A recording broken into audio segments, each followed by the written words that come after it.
Gungnir is a tactical RPG similar to Disgaea and Final Fantasy Tactics. It's about a group of culturally suppressed individuals who are segregated into slums. It follows their journey into retaliation against an evil empire to stop their cruel discrimination. You capture a teenage girl with royal blood, obtain a dark powerful weapon to summon dark powerful entities, and your journey begins.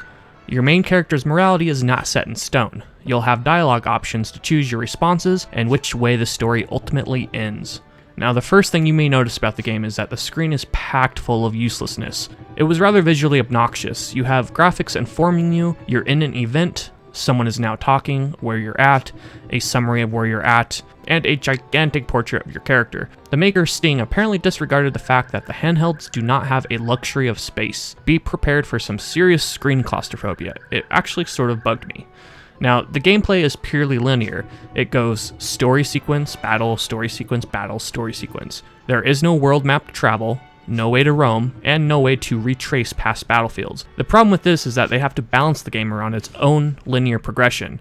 What they do instead is provide extra mechanics on the battlefields to attempt at compensating for this missed freedom. Now, generally the objective of each battle is to kill the big baddie on the map.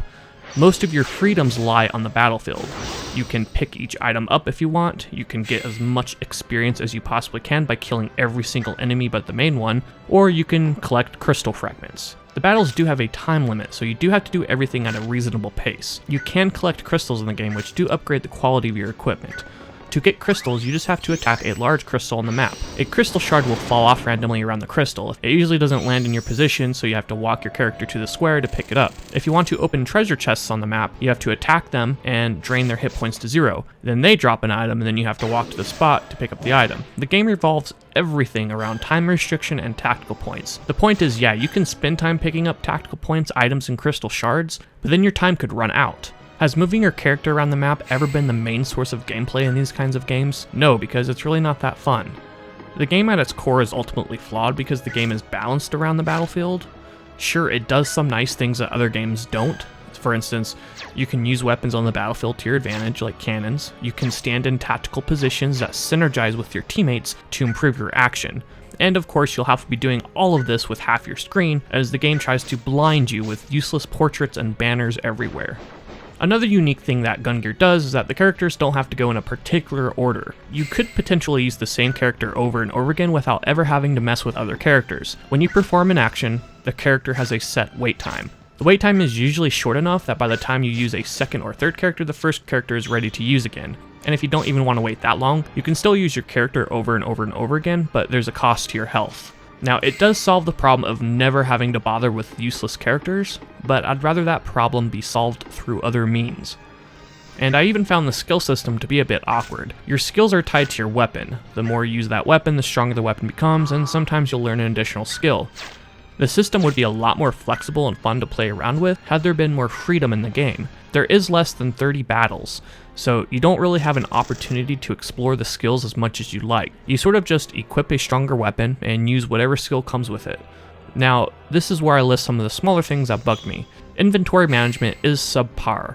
One example, buying items doesn't add to a single item quantity. It spreads out in your inventory so you have multiple spaces used for the same item.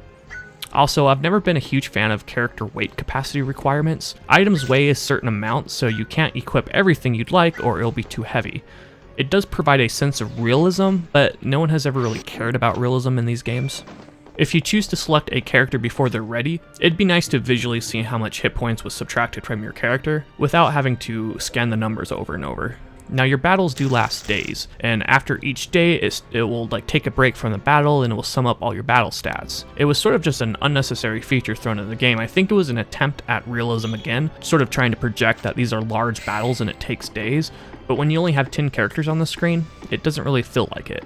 Now, I know I've been pretty hard. There was a couple things I did enjoy about the game. It's a fun genre, and so because this game follows a genre and sort of takes those elements from those other games, I think that in itself is already enjoyable enough to play.